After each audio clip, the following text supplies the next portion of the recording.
لا حول ولا قوة إلا بالله العلي العظيم. أعوذ بالله من الشيطان اللعين الرجيم. بسم الله الرحمن الرحيم. الحمد لله رب العالمين. الصلاة والسلام والتحية والإكرام على أشرف الأنبياء والمرسلين مولانا ومولى الثقلين جد الحسن والحسين أبي القاسم المصطفى محمد. اللهم صل على محمد وآل محمد. والصلاة والسلام على وصيه ووزيره وساره وصاحب لوائه وخليفته مولانا علي بن أبي طالب.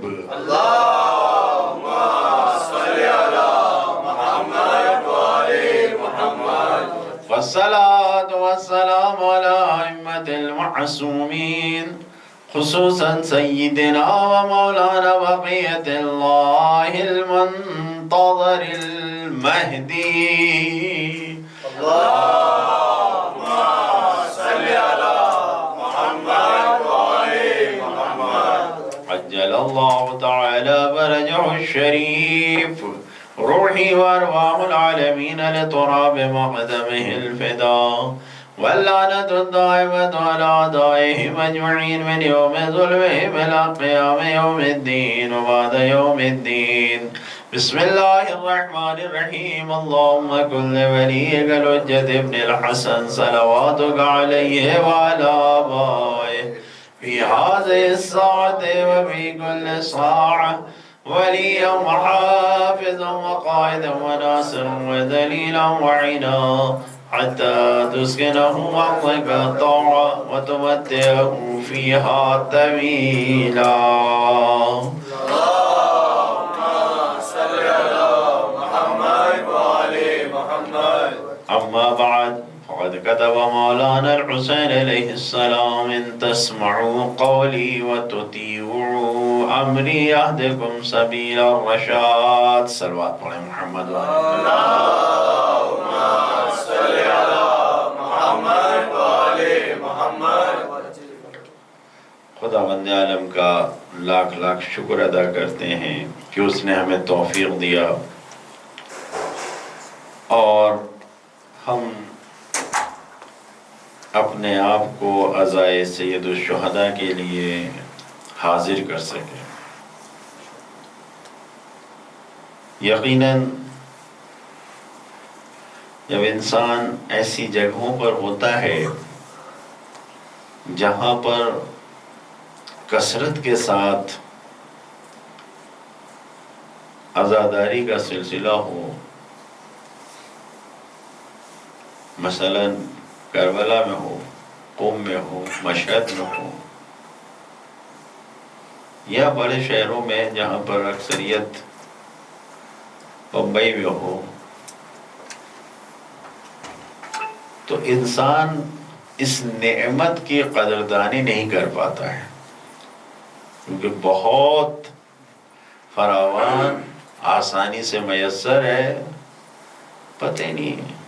لیکن جب انسان کسی ایسی جگہ پہ ہوتا ہے کہ جہاں پر انسان کے لیے بہت ہی مشکلوں اور سختیوں سے وقت نکالنا پڑتا ہے،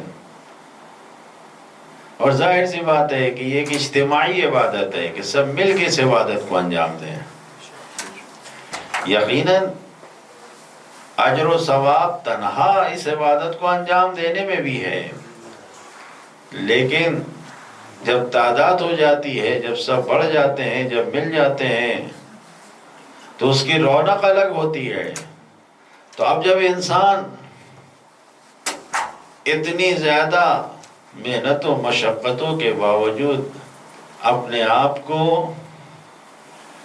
کسی ایک لمحے اور ایک ساعت کے لیے حاضر کر پاتا ہے تو اس وقت یہ احساس ہوتا ہے کہ کتنی بڑی نعمت ہے کہ جس کو ہم پا رہے ہیں. اور ظاہر سی بات ہے کہ اگر ہم اس کا شکر نہیں ادا کریں گے تو یہ نعمت چھن جائے گی. کیونکہ قرآن مجید میں خداوند عالم نے اعلان کیا لئن شکرتم لازیدنکم، اگر ہمارا شکریہ ادا کرو گے تو ہم بڑھا دیں گے۔ جس نعمت کا شکریہ ادا نہیں کیا جائے گا وہ نعمت چھن جائے گی، جس نعمت کا شکریہ ادا کیا جائے گا وہ نعمت بڑھتی جائے گی۔ ایک صلوات پڑھیں محمد والے محمد۔ اللہم صلی علی محمد وآل محمد۔ لہذا پروردگار کی بارگاہ میں شکر گزار ہیں اور اپنے ائمہ معصومین کی خدمت میں شکر گزار ہیں کہ انہوں نے یہ توفیق دیا ہے کہ ہم اس عبادت کو انجام دے پا رہے ہیں۔ ہر ایک کو میسر نہیں ہے یہ عبادت، اتنی بڑی تعداد ہے اسی شہر میں۔ آپ کتنے لوگ ہیں کہ جو نام جانتے ہیں مولا کا؟ کتنے لوگ ہیں کہ جو اس ذکر کو جانتے ہیں؟ بہرحال جو گفتگو آپ کی خدمت میں جاری ہے، اس گفتگو میں عرض کیا کہ امام کے خطوں کو، امام کے لیٹرز کو عنوان بنایا ہے آپ کی خدمت میں، اور امام نے جو خط تحریر کیے ہیں، اور یہ ایک واضح سی بات ہے کہ آج کے دور میں اگر یہ کہا جائے تو ممکن ہے کہ کوئی نوجوان اس بات میں سوچے کہ خط، آج تو خطوں کا زمانہ ہی نہیں ہے، آج تو سب ایک الگ دنیا ہے۔ نہیں، جس زمانے میں خطوں کا زمانہ تھا، ہم لوگوں کے بچپن میں بھی خطوط جاتے تھے، لیکن سسٹم الگ تھا، پوسٹ مین تھا، گورنمنٹ نے بنا رکھا تھا۔ لیکن اور پہلے اگر دیکھا جائے تو سب سے تیز وسیلہ یہی تھا کہ انسان خود پہنچ جائے، یوں ہوتا تھا۔ ورنہ خط تھوڑا وقت، یہاں تک کہ ٹیلی فون اور ان چیزوں کا بھی 50 سال پہلے کی زندگی کو ذرا سا دیکھیے آپ لوگ، زیادہ نہیں، 50 سال پہلے کی زندگی۔ کوئی کہیں مر جاتا تھا تو کسی آدمی کے ذریعے ہی خبر پہنچتی تھی، پتہ ہی نہیں تھا کیا۔ اب ایسے حالات میں یہ ذکر کرنا کہ امام حسین نے خط لکھے تھے تو تھوڑا سا نوجوانوں کے لیے ذرا سا اس کو سمجھنا مشکل ہو جائے گا کہ خط لکھے تھے۔ نہیں، اپنا پیغام پہنچانے کے لیے خط بھی بھیجا تھا، اور خط کو لے جانے والے بھی اہم شخصیتوں کو بھیجا تھا۔ جیسا کوفہ میں اپنے ایک چاہنے والے کو بھیجا کہ جو اس نے جام شہادت نوش کیا، جیسے بصرہ میں بھیجا، جام شہادت نوش کیا، وہ خط جو جناب مسلم ابن عقیل کے ہاتھوں سے کوفہ والوں کی جانب روانہ کیا ہے، اس میں امام نے 4 پیغام بیان دیے ہیں۔ یہ وہ 4 پیغام ہیں کہ جس پیغام کو امام نے کہا ہے، اور اگر دیکھا جائے تو امام نے یہ پیغام کوفہ والوں کے نام دیا ہے، لیکن در حقیقت تمام مسلمانوں کے لیے یہ پیغام ہے۔ توجہ فرما رہے ہیں؟ کیوں؟ اس لیے کہ جو حالات ہوئے تھے، ان حالات کی بنیاد پر، جو اس زمانے کے حالات تھے، اس زمانے کے حالات کی بنیاد پر امام نے کہا کہ امام کوئی نہیں ہے۔ اگر امام ہے تو الحاکم بکتاب اللہ، اللہ کی کتاب کے مطابق حکومت کرنے والا ہے، حکم خدا سے ہٹ کے نہیں۔ امام کا دوسرا کام یہ کہ الدائن بدین الحق، دین حق کی دیداری کرنے والا ہے، وہ دین حق سے ہٹ کے نہیں کچھ کرنے والا ہے، اپنے سے نہیں کہ جو چاہا۔ تیسرا پیغام جو بیان کرنا چاہتا ہوں آپ کی خدمت میں، چوتھا پیغام، تیسرا پیغام جو اس خط میں ہے، کہ دوسرے خطوط کو بھی آپ کی خدمت میں اگر توفیق دیا خدا نے اور عمر دیا تو بیان کرنا ہے انشاءاللہ تعالی۔ امید یہ ہے کہ ہماری عملی زندگی میں، پریکٹیکلی لائف جو ہماری روزانہ کی زندگی ہے، ہم کچھ اس پہ غور و فکر کریں، اور ہم نے کہا کہ اس کو سمجھیں، فقط سنیں نہیں، اس کو سمجھیں تاکہ ہماری زندگی میں کچھ اس کی تاثیر ہو سکے، تاکہ ہم ان فرش عزا پہ آنے اور اس کے ذریعے سے ہم کچھ اپنے زندگی میں کوئی تبدیلی لا سکیں، اس کے ذریعے سے ہم کچھ تھوڑا بہت ان سے قریب ہو سکیں اہل بیت اطہار سے۔ ورنہ روزانہ کی زندگی صبح و شام ایسے ہی گزارنے سے کوئی فائدہ نہیں ہے۔ ہمیں کم سے کم ان 10 دنوں میں کچھ نہ کچھ تو اپنے اندر کوئی ایسی تبدیلی دیکھنی چاہیے، ایسی ترقی ہونی چاہیے کہ محرم سے پہلے جو ہماری معرفت اور عبادت کا انداز تھا وہ نہیں ہے، بلکہ کچھ اس میں تبدیلی آئی ہے۔ اس کے اوپر غور و فکر کریں۔ تیسری چیز جو کہا ہے کہ القائم بالقسط، امام وہ ہوتا ہے کہ جو عدالت کے ساتھ سب کچھ قائم کرتا ہے، عدالت کو قائم کرتا ہے۔ ظلم کے مقابلے میں جو چیز ہے وہ عدل ہے. اور چوتھی چیز الحابس نفسہ لرضا اللہ. امام وہ ہوتا ہے کہ جو اپنی خواہشات کے مطابق عمل نہیں کرتا ہے بلکہ اپنے آپ کو، اپنی خواہشات کو، سب کو اللہ کی رضا کے دائرے میں محبوس کر لیتا ہے، مقید کر لیتا ہے، ایک جگہ پر سمیٹ لیتا ہے. توجہ فرما رہے ہیں. یہ وہ منزل ہے کہ جہاں پر دیکھیں کہ امام فرما رہے ہیں کہ عدالت کو قائم کرتا ہے، اپنے آپ کو رضا الہی کے مطابق امام پیش کرتا ہے. یہ رضا الہی کے مطابق پیش کرنا کیا مطلب ہے؟ یہ وہ منزل ہے کہ جو آپ دیکھ رہے ہیں امام کی زندگی میں کہ رضا خدا کے علاوہ کوئی کام نہیں ہے. وہ آخری سجدہ کہ جس وقت آپ مصائب میں سنتے ہیں اس چیز کو کہ جب شمر ملعون نے امام کے جسم کو پلٹا اور پلٹ کے وہ پشت گردن تو سب پیشانی کا سجدہ ہوا، تو چوتھے امام کہتے ہیں میرا باپ جو ذکر کر رہا تھا خاک کو جمع کر کے حسین نے اس مٹی پہ سر رکھا اور اس کے بعد کیا کہا؟ الہی رضن برضائک و تسلیما لامرک. اے میرے پروردگار تیری مرضی کے مطابق راضی ہو، تیرے امر کے سامنے میں جھکا ہوا. وہ جملہ ہے کہ جہاں پر مقام رضا کہ امام وہ ہے کہ جو صرف اللہ کی رضا کے لیے کسی اور سوچ سمجھ کے نہ بلاؤ. نہیں یہ سوچو کہ وہ ہماری مرضیوں کے مطابق کام کرے گا امام. نہیں، ہمارے ہیں تو امام وہ ہے کہ اگر ہم امام کو آئیڈیل مانتے ہیں، یقیناً مانتے ہیں جبھی تو یہاں بیٹھے ہیں، ورنہ جو امام کو آئیڈیل نہیں مانتے وہ یہاں نہیں ہے. ظاہر سی بات ہے. بالکل فرش حسینی پہ آیا ہی وہی ہے کہ جو امام کو نمونہ اور آئیڈیل اور اسوہ مانتا ہے کہ اسی کو ہمیں فالو کرنا ہے.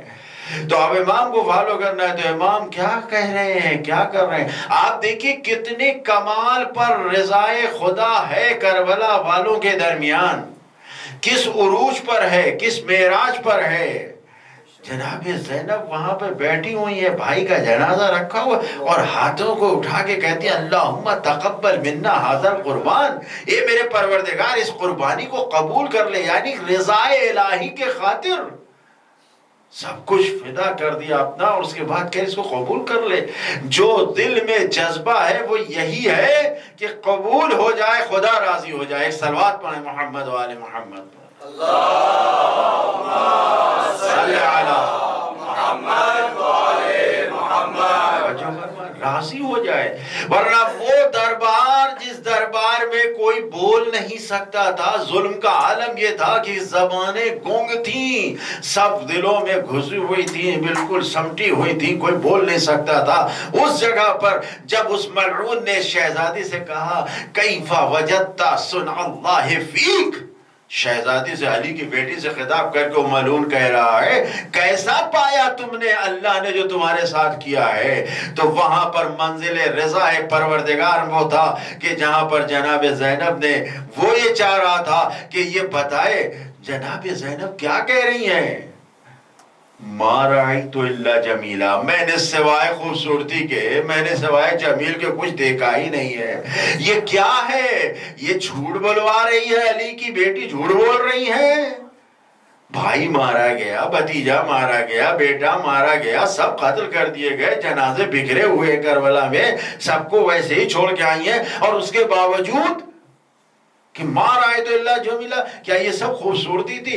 یقیناً یہ خوبصورتی تھی. یہ ہمیں پیغام ہے کہ اگر اطاعت الہی اور رضائے الہی میں قدم بڑھاؤ گے تو چاہے تمہیں خود میں قتل کر دیا جائے، بوٹی بوٹی بنا دیا جائے، لیکن تمہارے لیے یہ خوبصورتی ہوگی. ایک صلوات پڑھیں محمد و آل محمد.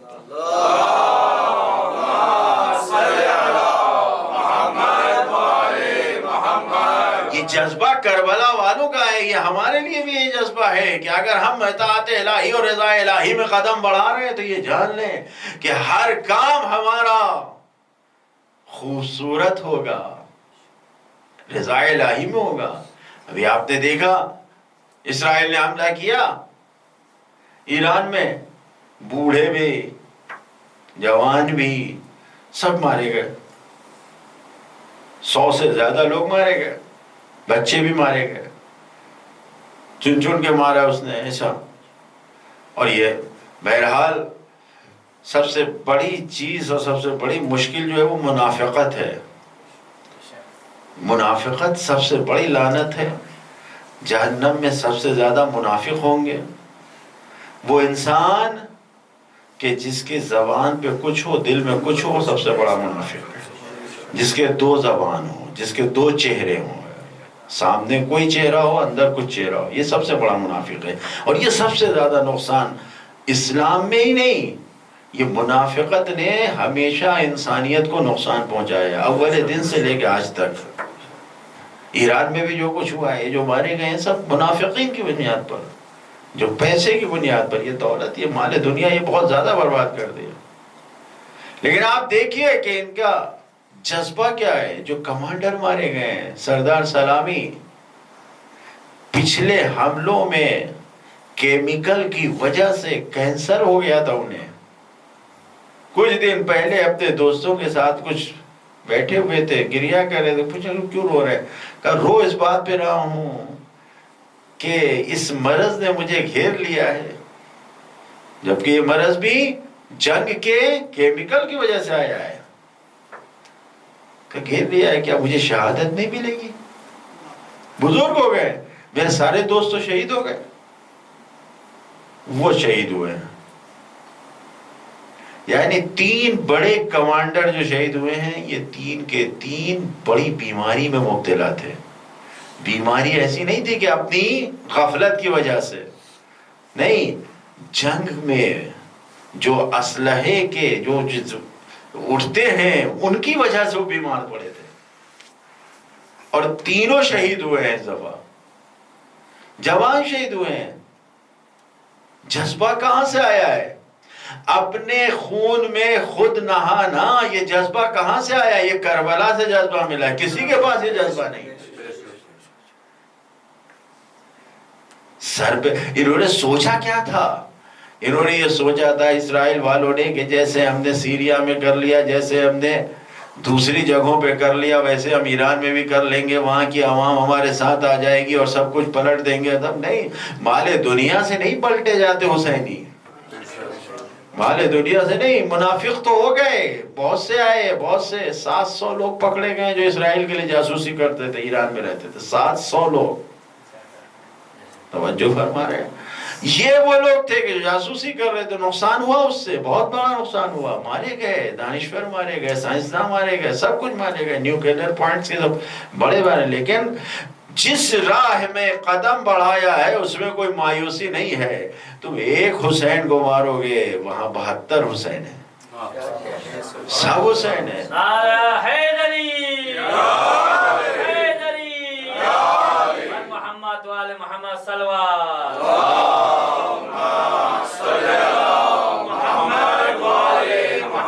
شہزادی کہہ رہی ہیں، ساری شہادتوں کے بعد کہہ رہی ہیں ما رأیت الا جمیلا.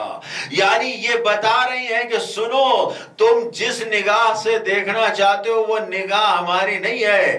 جس راستے پہ ہمارے بابا چلے ہیں، جس راستے پہ میرے بھائی چلے ہیں، اس راستے پہ ہم بھی چل رہے ہیں.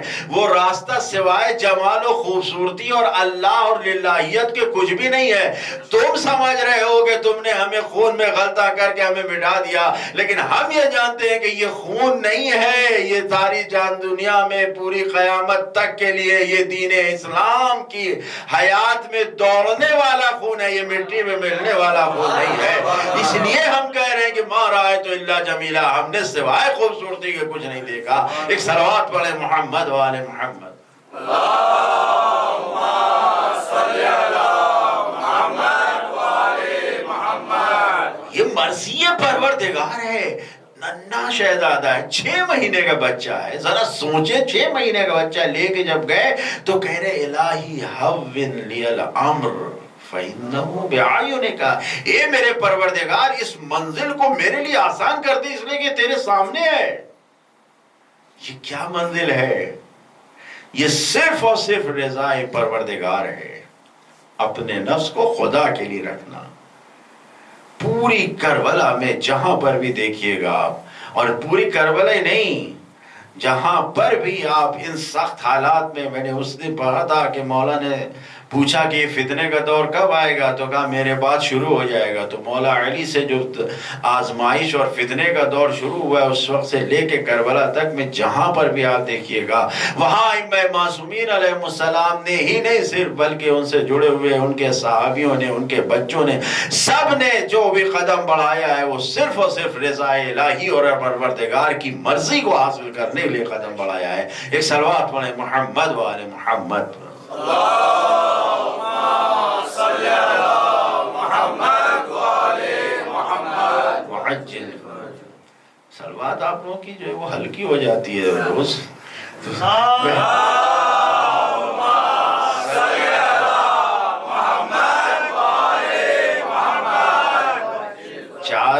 چار مجلسوں میں میں نے 4 چیزیں بتائی ہیں، انشاءاللہ یاد ہوں گی آپ لوگوں کو، یاد ہے نا؟ 5ویں چیز،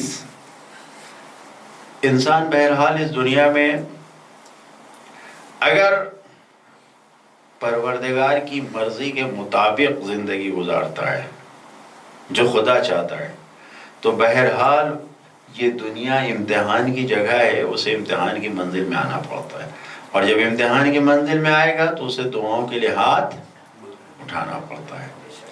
امام نے فرمایا، ہمارے چھٹے امام حضرت امام جعفر صادق علیہ السلام فرماتے ہیں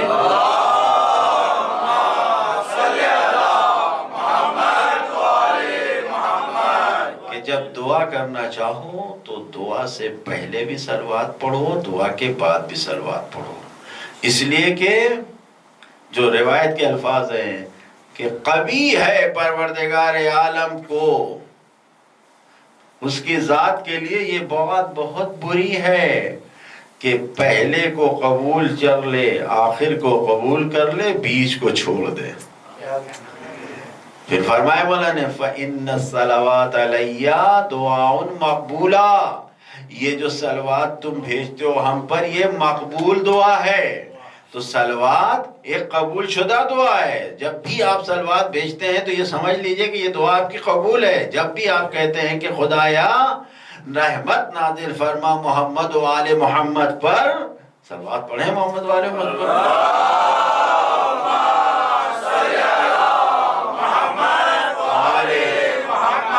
جب بھی آپ یہ دعا کرتے ہیں یہ دعا مقبول ہے، یہ دعا رد نہیں ہے۔ امام فرما رہے ہیں جب بھی دعاؤں کے لیے ہاتھ اٹھاؤ تو شروع کرو صلوات سے، ختم کرو صلوات سے، بیچ میں اپنا دعا بیان کرو، اپنی دعا بیان کرو، اس لیے کہ اللہ کے لیے بات بہت بری ہے کہ پہلے والی چیز کو قبول کر لے۔ بھائی آپ نے دعا سے پہلے صلوات بھیجا وہ مقبول ہے، خدا کی بارگاہ میں قبول شدہ ہے، آپ نے اپنی دعا کے بعد پھر صلوات بھیجا وہ بھی مقبول ہے۔ بیچ میں جو آئی ہے چیز جو آپ کی دعا ہے، خدا کو شرم آتی اس بات سے کہ اول قبول کر لے، آخر قبول کر لے، بیچ کو رد کر دے۔ اس لیے اگر چاہتے ہو کہ دعائیں مقبول ہو تو ہمیشہ دعا سے پہلے دعا کے بعد صلوات بھیجو۔ یہ صلوات کا اتنا بڑا فائدہ ہے کہ کبھی دعا رد نہیں ہوگی۔ دعاؤں کو قبول کروانا ہے تو قبل بعد یعنی پہلے اور آخر میں ہمیشہ صلوات بھیجیں۔ یہ 5واں فائدہ انشاءاللہ نوٹ کر لیں اور اس کو دہراتے رہا کریں تاکہ یہ ہماری زندگی سے باہر نہ جائے انشاءاللہ۔ محمد صلوات اللہم صلی علی محمد و آل محمد۔ گرامی، امام نے کہا کہ القائم بالقسط، امام نے کہا چوتھا جو چیز خط پہ لکھا ہے نا، عدالت کے ساتھ پیش آنے والا ہے۔ وہ بے عدالتی، وہ ظلم جو کر دیا ہے، جو معاویہ اور مروانیان نے اور جو ابو بنی امیہ نے رائج کیا تھا ہر طریقے کا ظلم، کسی بھی چیز کو اس کی جگہ سے ہٹا کے اس کی جگہ سے ہٹا دینا یہ ظلم ہے۔ وضع الشیء فی غیر محل ظلم، کسی چیز کو اس کی جگہ پہ نہ رکھنا یہ ظلم ہے۔ یہ ظلم اول دن سے کیا گیا۔ رسول کے جانشینی کی جگہ کس کی تھی، بٹھایا کس کو گیا، یہ ظلم اسی وقت سے شروع ہوا ہے اور یہ ظلم چلا آ رہا تھا، یہ ظلم چلا آ رہا تھا۔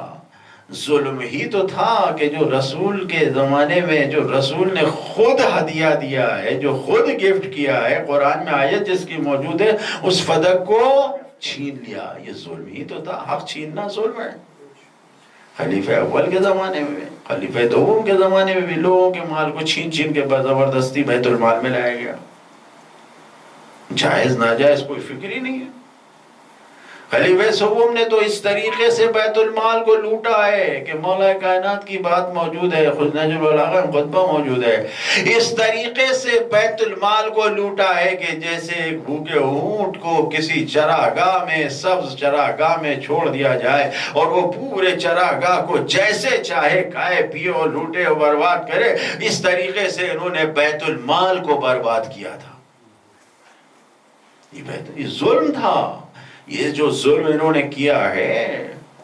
اور یقیناً امام اگر کہہ رہے ہیں کہ ہم ظلم کے خلاف قدم اٹھا رہے ہیں، ہم ظلم کو نہیں، کیونکہ بھئی جو اہم کام کیے تھے معاویہ نے اور اس کے چاہنے والوں نے اس زمانے میں کیا تھا، سب سے پہلی چیز یہ تھی کہ امامت کے خلاف مشن چلایا تھا کہ امامت و ولایت کو ہٹا دو۔ امام نے کوفے والوں خط میں کیا لکھا کہ امام ہی حاکم ہے، ایک امام ہی حکومت کرنے والا ہے، امام ہی وہ ہے جو کتاب خدا کے مطابق حکم کرے گا۔ دوسرا کام کیا تھا؟ دین کے خلاف پروپیگنڈا کر کے پورا دین ختم کر رکھا تھا۔ کیوں؟ اس لیے کہ جو دین اسلام ہے، جو قرآنی دین ہے، جو شریعت محمدی، اگر وہ رہے گا تو ہماری بات کہاں چلے گی؟ جو ہم چاہ رہے ہیں وہ اپنا دین رائج کرنے کے لیے جو معاویہ نے کیا تھا تو دین سے لوگوں کو دور کیا تھا، امامت و ولایت سے دور کیا۔ امام نے کہا کہ امامت کو زندہ کیا، الدائن بدین الحق، دین حق کو زندہ کیا۔ اور تیسری چیز، معاویہ نے ظلم کو رواج دیا تھا کہ لوگوں کا حق کسی کو نہیں مل رہا تھا، جو تمہارے ساتھ ہے اس کا حق اس کو مل رہا ہے، باقی کسی کو مل ہی نہیں رہا ہے۔ جو ظلم کی حمایت کر رہا ہے اس کو تو اس کا حق مل رہا ہے، جو ظلم کے خلاف آواز اٹھا رہا ہے وہ سب کسی کو کوئی حق نہیں مل رہا ہے۔ امام نے کہا کہ عدالت برپا کی جائے، مقدسات کا، معاویہ نے جو 14 کام کیا تھا کہ تقدس ختم کر دیا جائے، جن چیزوں کا تقدس اسلام میں رکھا گیا ہے، قرآن کا کوئی تقدس نہیں ہے، کعبہ کا کوئی تقدس نہیں ہے، یہ ساری تقدس مقدسات کو ختم کر دیا جائے۔ امام نے جو زندگی کی ہے، جو بتایا ہے، لوگوں کو بتایا ہے کہ دیکھو کیا ہے ظلم کے خلاف۔ قرآن مجید نے 3 طرح کے ظلم بیان کیے ہیں انسانوں کے، اور اس انسانی زندگی میں آپ دیکھ لیجئے، جو چیز ہمارے سامنے موجود ہے اس میں یہ ساری چیزیں موجود ہیں قرآن میں۔ قرآن مجید کی روشنی میں جو ظلم بیان کیے گئے ہیں، یا ظلم عقیدتی ہے، یعنی عقیدے پہ ظلم ہے، انسان اپنے عقیدے پہ ظلم کرتا ہے، یا انسان کا ظلم فردی ہے کہ خود اپنے آپ پہ ظلم کرتا ہے، یا اجتماعی ہے، لوگوں پہ ظلم کرتا ہے۔ 3 طرح کے ظلم ہوتے ہیں۔ یہ عقیدے پہ ظلم کیا ہے؟ عقیدے پہ ظلم یہ ہے کہ انسان زبان سے تو لا الہ الا اللہ کہتا ہے لیکن عمل میں لا الہ الا اللہ نہیں کہتا ہے۔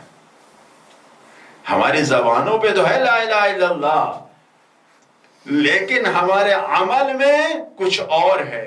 کیا مطلب؟ بھئی 2 طرح سے شرک، قرآن نے کہا ہے نا ان الشرک لظلم عظیم، سورہ لقمان کی تیرہویں آیت، ان الشرک لظلم عظیم، شرک سب سے بڑا ظلم ہے۔ تو شرک 2 طرح سے، ایک شرک خفی ہے، ایک شرک جلی ہے۔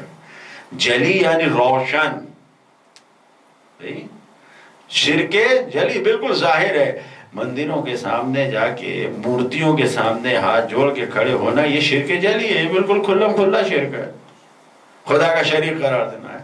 لیکن ایک شرک خفی ہے، شرک خفی ہے کہ انسان زبان سے تو لا الہ الا اللہ کہہ رہا ہے لیکن دل میں اس کے وہ اللہ نہیں ہے کہ کوئی خدا نہیں ہے سوائے اللہ کے، بلکہ طاقت میں کبھی پیسے کو خدا جانتا ہے، کبھی عزت کو خدا جانتا ہے، کبھی شہرت کو خدا جانتا ہے، کبھی پارٹی کو خدا جانتا ہے، کبھی کمپنی کو خدا جانتا ہے۔ یعنی جس چیز کے لیے اس نے سر کو جھکا دیا، دل کو جھکا دیا، وہ خدا کے مقابلے میں لے آیا۔ یہ شرک ہے، یہ شرک خفی ہے۔ یہ انسان اپنے آپ پر ظلم کر رہا ہے، یعنی خدا کے اوپر، یہ خدا کو نہ مان کے یہ خدا پر ظلم ہے۔ یہ وہی ہے کہ جو سورہ بقرہ میں کہا الکافرون ہم الظالمون، تو وہ کافر ایک کفر وہ ہے کہ جو اللہ کو نہیں مانتا، بتوں کے سامنے سر کو جھکاتا ہے، وہ مشرک ہے، وہ کافر ہے۔ اور ایک ظلم یہ ہے کہ انسان مانتا تو ہے خدا کو، زبان پہ لا الہ الا اللہ کہہ رہا ہے،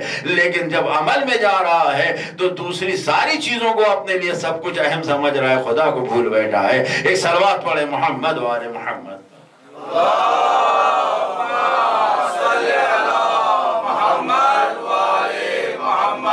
توجہ فرما رہے ہیں، یہ ظلم ہے۔ اور دوسرے پھر فردی ظلم ہے کہ انسان اپنے آپ پر ظلم کرتا ہے، خود پہ ظلم کرتا ہے۔ بہترین حدیث جس کو ہمارے چھٹے امام حضرت امام جعفر صادق علیہ السلام نے نقل فرمایا ہے،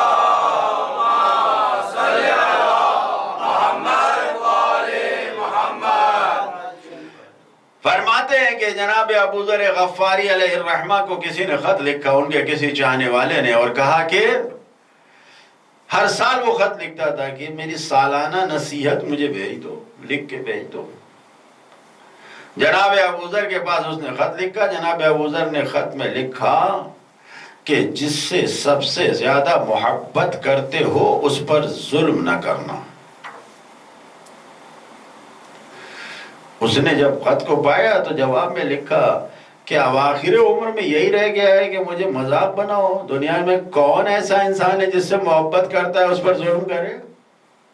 کیا کوئی باپ اپنے بیٹے پہ ظلم کرتا ہے؟ کیا کوئی ماں اپنے بچے پہ ظلم کرتی ہے؟ کیا کوئی دوست اپنے دوست پہ ظلم کرتا ہے؟ اس کا مطلب دوستی نہیں ہے، ظلم کرتا ہے۔ جناب ابو ذر نے اس کو تحریر کیا۔ جو چیز ہمارے لیے سب سے اہم ہے وہ ان کی تحریر ہے کہ جب انسان سب سے زیادہ احب الاشیاء عندک نفسک، لکھا انہوں نے، سب سے زیادہ محبوب، سب سے زیادہ پسندیدہ، سب سے زیادہ جس چیز سے تم محبت کرتے ہو، تم خود اپنے آپ سے محبت کرتے ہو۔ انسان سب سے زیادہ خود سے محبت کرتا ہے۔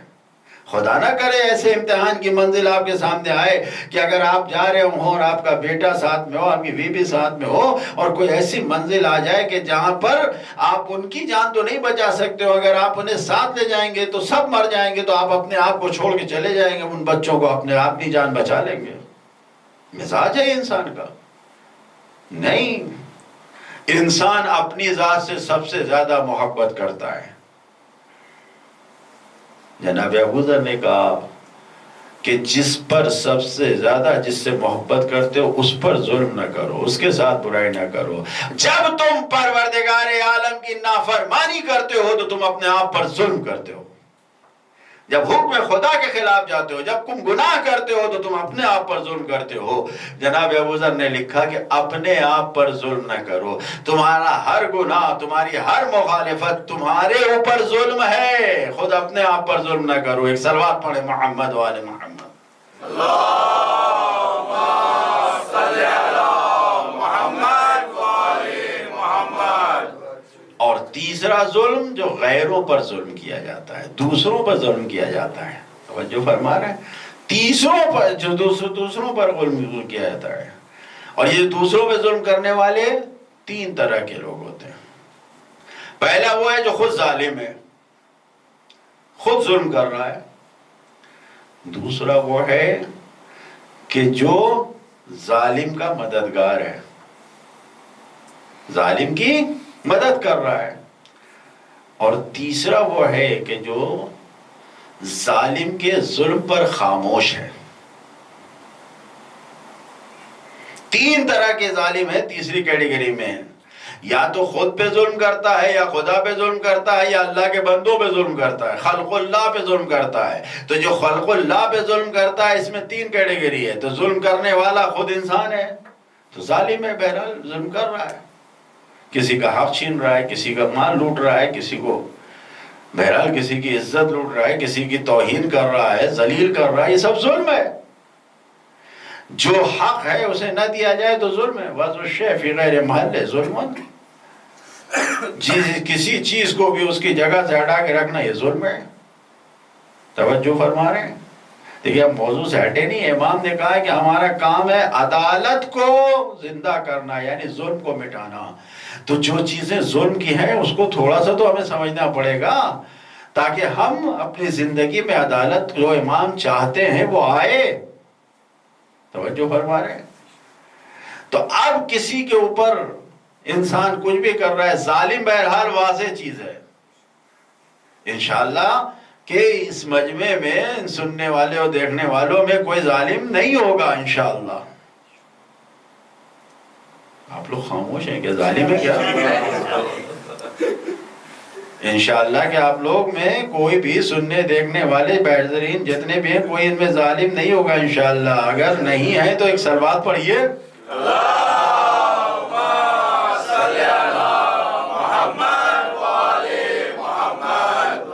خدا نہ خواستہ اگر ظلم کیا ہے کچھ کیا تو ابھی توبہ کیجئے۔ توجہ فرما رہے ہیں؟ اس لیے کہ رحمت خدا ظالموں کے ساتھ نہیں ہے۔ فوراً دل میں توبہ کر لیجئے تاکہ جو رحمت اس بزم میں نازل ہو رہی ہے اس میں رکاوٹ نہ آئے۔ دوسرا وہ ہے کہ جو کسی بھی اعتبار سے ظالم کی مدد کرتا ہے، امام نے سختی سے منع کیا ہے۔ ہارون کے زمانے میں صفوان جس کا نام ہی تھا جمال، بہت زیادہ جس کے پاس اونٹ تھے، وہ اونٹ دیتا تھا کس کام کے لیے؟ سنا ہوگا آپ لوگوں نے، بھائی سنا ہے یا نہیں سنا ہے؟ ارے سنا ہوگا بھائی۔ وہ اونٹ دیتا تھا حاجیوں کو حج پہ پہنچانے کے لیے، حکومت کو کرائے پہ دیتا تھا۔ ہارون کی حکومت تھی، ہارون کی حکومت کے زمانے میں اونٹ، بھائی ظاہر ہے کہ جیسے سعودی عرب میں ابھی بھی ایسا ہوتا ہے کہ جن لوگوں کے پاس خود کی گاڑیاں ہیں گورنمنٹ ان گاڑیوں کو لے لیتی ہے کنٹریکٹ پہ، بسیں ہیں، چھوٹی گاڑیاں، وہ سب حج کے زمانے میں گورنمنٹ ان کو کرائے پہ لیتی ہے، اور جب حج کا موسم 3 مہینے کا ختم ہوتا ہے تو پھر وہ واپس لے جاتے ہیں اپنی گاڑی، پیسے لے جاتے ہیں۔ اس زمانے میں اونٹ سے لوگ حج پہ جاتے تھے، حکومت حج پہ بھیجتی تھی لوگوں کو، تو اب جو حج پہ جانے والے تھے ان کے لیے کرائے پہ اونٹ لیتی تھی حکومت۔ پیسہ کون دیتا تھا؟ حکومت دیتی تھی۔ صفوان جمال اپنے اونٹوں کو کس کو کرائے پہ دیتا تھا؟ حاجیوں کو نہیں، حاکم کو۔ امام نے اس سے پوچھا کہ تم اپنا اونٹ کس کو دیتے ہو؟ کہا اس کو۔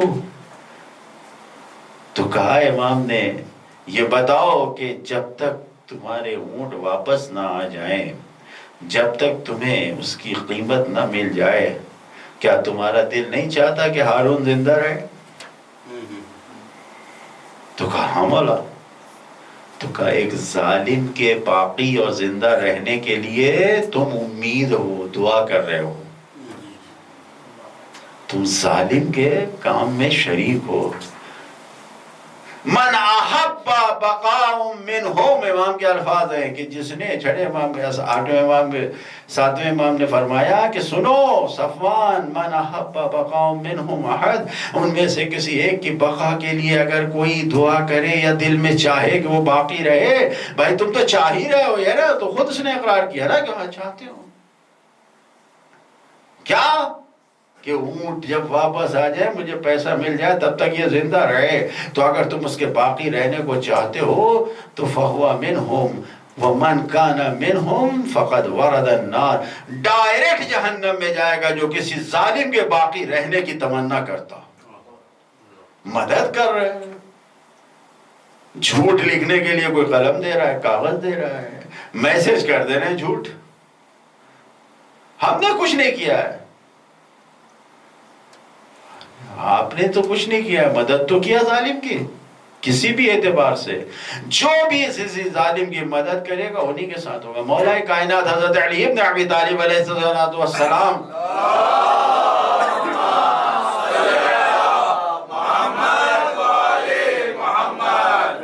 فرماتے ہیں تیسری چیز کیا ہے؟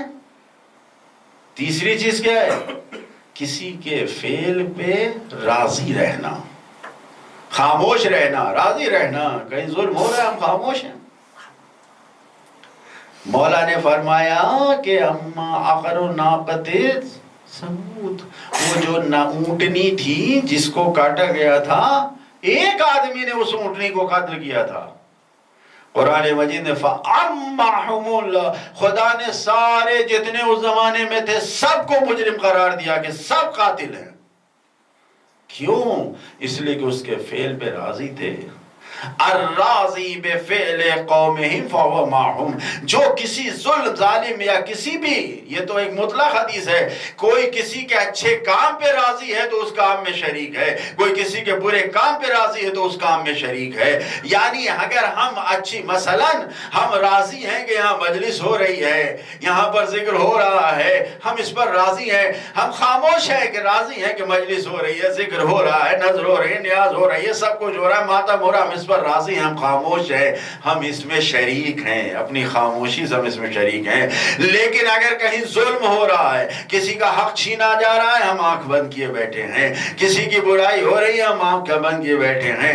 کوئی بھی فعل الراضی بفعل فہو معہم، اگر تم کسی ظالم کے فعل پر کام پر راضی ہو تو تم انہی میں ہوگے، تو جو اس کا حشر ہوگا وہی تمہارا بھی حشر ہوگا.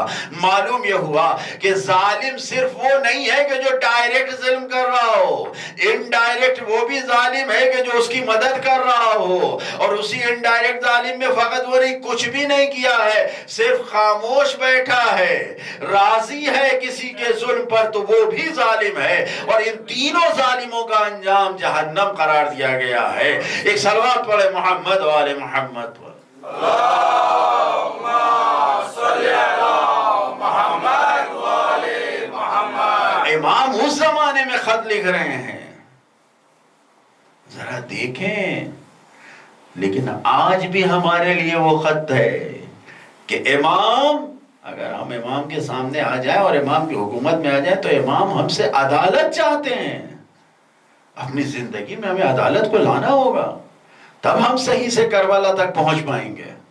توجہ فرما رہے ہیں. انسان سوچتا بھی نہیں ہے، جانتا بھی نہیں ہے کہ کس طریقے سے کسی غلط راستے پہ چلا گیا. ہو سکتا ہے کہ دنیاوی حساب سے نہ جائے، لیکن عقیدت و محبت میں بھی ہمیں کسی غلط چیز کی طرف نہیں جانا چاہیے. محبت حسین بھی تو بہت سی چیزوں کو ہمارے لیے منع کر دیتی ہے. محبت حسین بھی ہمارے لیے بہت سی چیزوں کو روک دیتی ہے. توجہ فرما رہے ہیں. جسے عربی میں مروت کہا جاتا ہے، خلاف مروت نہ کرو. اس لباس میں آ گئے تو اب یہ لباس کی مروت یہ ہے کہ تم پھر سڑک پہ کھڑے ہو کے کچھ کھاؤ نہیں.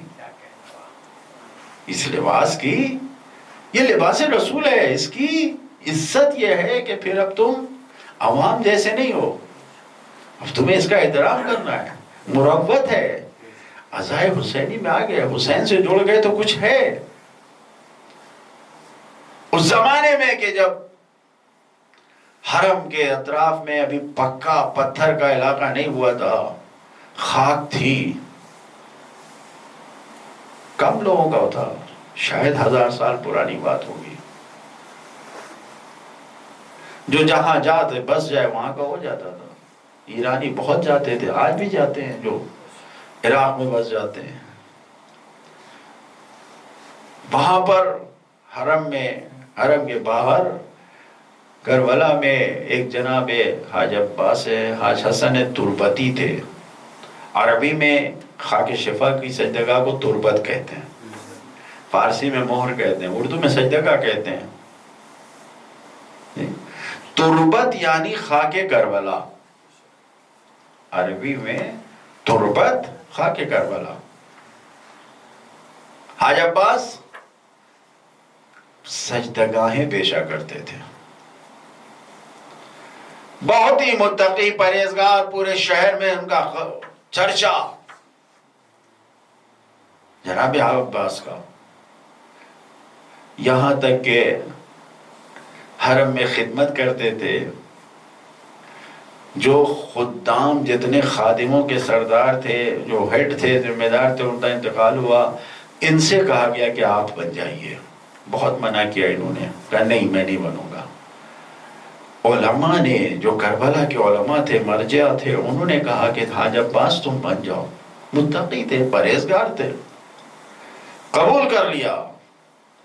بہت ہی احترام کے ساتھ خود سارے کام کرتے تھے، وہاں پہ خود جھاڑو دیا کرتے تھے، رئیس الخدام تھے، سردار تھے، سب کچھ تھے، لیکن اس کے بعد بھی ایک روز ایک عورت کا پرس چوری ہو گیا، پرس لے کے کوئی بھاگ گیا۔ اب یہ جو پرس چوری ہوا، یہ عورت چلانے لگی وہیں پر، اب اس نے شور مچایا، تو یہ تو وہاں پر رہتے ہی تھے، جلدی سے وہاں پر گئے، اس کے پاس شور نہ مچاؤ، کہا شور نہ مچائے، ہمارا پرس چوری ہو گیا، ارے ہم ذمہ داری لیں گے، ہم ڈھونڈ کے دیں گے، تم چور کے ساتھ ہو، تمہیں کہاں سے معلوم؟ اور اس نے جتنا ہو سکتا تھا برا بھلا اس عورت کہا، ظاہر سی بات اس کا سامان غائب ہو گیا، کہا کہ کل تک کا وقت دے دو، میں کل تک تمہارا پرس تم کو لوٹا دوں گا، اور اگر نہیں لوٹا پایا تو میں جو کچھ تم کو ہوگی اس میں تھا وہ سب اپنے پاس سے دوں گا۔ اور یہ کہہ کے پھر اپنے گھر کی طرف چلے گئے۔ رات کا وقت تھا، بیوی نے کہا کھانا کھا لو، کہا کھانا نہیں کھائیں گے، کہا کیوں؟ واقعہ بتایا کہ بہت رنج ہے، مجھے سمجھ میں نہیں آ رہا ہے کہ میں اس کا جواب کر کیا دوں۔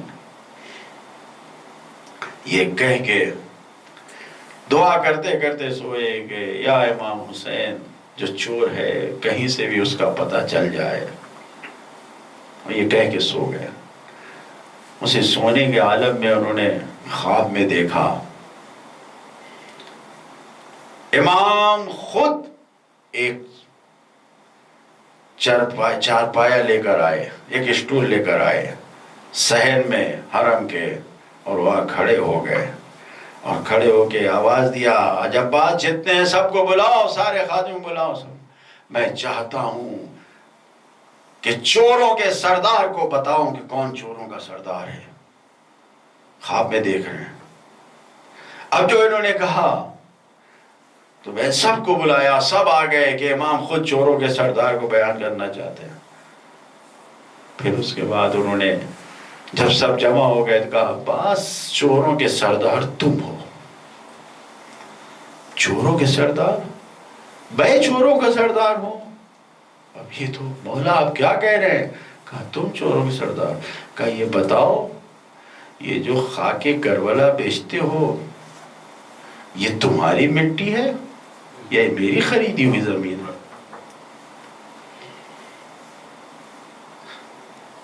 کہا نہیں آپ کی ہے۔ کہا پھر بیچتے کیوں ہو؟ چراتے ہو پیسہ خاک کربلا بیچ کے؟ سر کو پیٹنے لگے۔ اب جو خواب سے اٹھے، اسی وقت خواب میں ہی امام نے بتایا،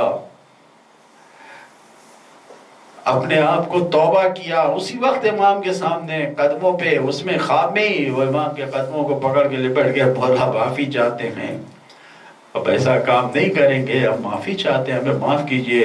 سب کہہ کے لپٹے۔ اب جو اٹھے تو دوسرے وہاں پر امام نے ان کو بتایا تھا کہ دروازے پہ جانا، وہ جو آدمی پڑا ہوا ہے بیٹھا ہے اس کی چٹائی کو اٹھانا، ذرا سا مٹی ہٹانا، وہاں سے وہ پرس مل جائے گا، اور اس سے کہہ دینا کہ جو حسین کا فقیر ہوتا ہے وہ چوری نہیں کرتا ہے۔ یہ کہہ کے اب جو اٹھے صبح میں تو دوسرے دن گئے، پہلے جا کے وہاں پر انہوں نے اس کے پاس سے وہ چادر ہٹائی، چٹائی ہٹائی، زمین ہٹایا، اور اس کے بعد پرس کو نکالا۔ اس نے کہا کہ حاج عباس ہماری بے عزتی نہ کرنا۔ کسی سے کہنے نے کہا مولا حسین نے منع کیا ہے کہ تمہاری بے عزتی نہیں کروں گا، کسی سے نہیں کہوں گا، لیکن مولا حسین نے اتنا پیغام ضرور تمہیں دیا ہے اور یہ کہا ہے کہ حاج عباس اس سے کہہ دینا کہ حسین کا فقیر چوری نہیں کرتا ہے۔ اور یہ کہہ کے اب اس کے بعد انہوں نے ایک چارپایا لیا اور لینے کے بعد حرم میں آئے اور صحن میں جانے کے بعد جناب حاج عباس تربتی کھڑے ہوئے، اے لوگوں آؤ، اے لوگوں آؤ، اور اس پرس کو ہاتھ میں لیے میں بتاؤں گا کہ چور کون ہے، سب سے بڑا چور کون ہے۔ اور یہ کہنے کے بعد اس عورت کو تو بلا کے پہلے اس پرس کو دیا، اس عورت نے بڑی معافی مانگی، کہا کہ کوئی بات نہیں، تمہارا سامان گیا، کہا مجھے معاف کر دو، نہیں میں نے معاف کیا، تمہیں جاؤ۔ اور اس کے بعد وہ چارپایا لے کر جیسے مولا لے کر آئے تھے، بلایا سب کو، سارے خادمین جمع ہو گئے، کربلا کے لوگ جمع ہو گئے کہ یہ حاج عباس کس چور کو بتانے والے ہیں۔ وہاں پر اعلان کیا کہ مولا حسین نے کہا ہے کہ چوروں کا سردار میں ہوں، ارے میں آج سے کچھ ہی لائق نہیں ہوں، میں تم لوگوں کے سامنے توبہ کر رہا ہوں، ارے مجھے معاف کر دو، میرے مولا نے مجھے معاف کیا، آزادارو۔ حاج عباس رونے لگے اور کہا کہ مجھے معاف کرو، ارے میں نے چوری کیا، چوری میری یہ تھی کہ جو خاک کربلا میں بیچا کرتا تھا، سب کو خالص خاک دیا کرتا تھا۔ اب یہ دیکھنے کے بعد انہوں نے کہا ارے میرا سارا مال لے لو، سب کچھ لے جا کے غریبوں بانٹ دو، میں بہت بڑا چور ہوں۔ جس حسین نے خواب میں دکھایا تھا، حاج عباس نے اس خواب کو سچا کر کے دکھایا۔ اے عزادارو، حسین نہیں چاہتے کہ حسین کا ماننے والا، حسین پہ آنسو بہانے والا، حسین پہ گریہ کرنے والا اس دنیا سے گناہگار رخصت ہو۔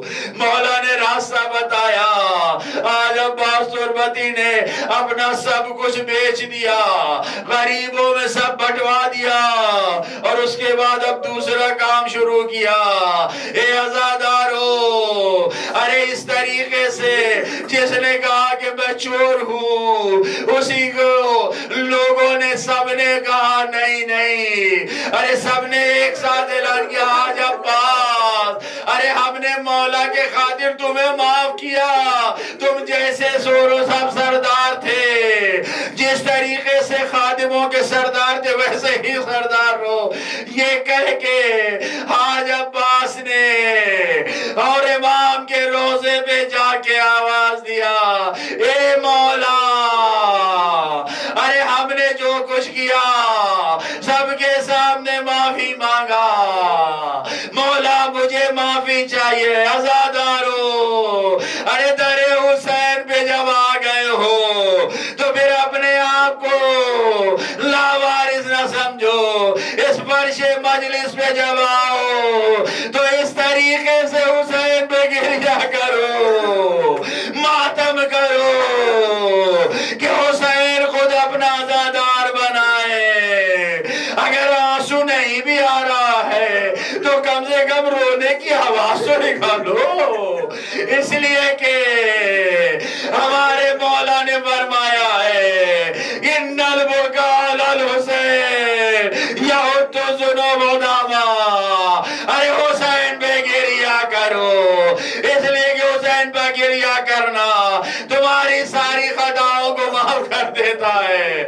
جب بھی فرش عزا پہ آؤ، ارے کم سے کم اتنا ہی اعتراف رکھے، اے مولا، ارے جیسا ہمیں غم منانا چاہیے نہیں منا پائے، ارے مولا سجاد 40 سال تک ایک ہی مرثیہ پڑھتے رہے، واہ بتا قتلوں کا دشانم بجایا، اے میرے بابا آپ کو بھوکا پیاسا مارا گیا، اے مولا، ارے ہم حق نہیں ادا کر سکتے، ہماری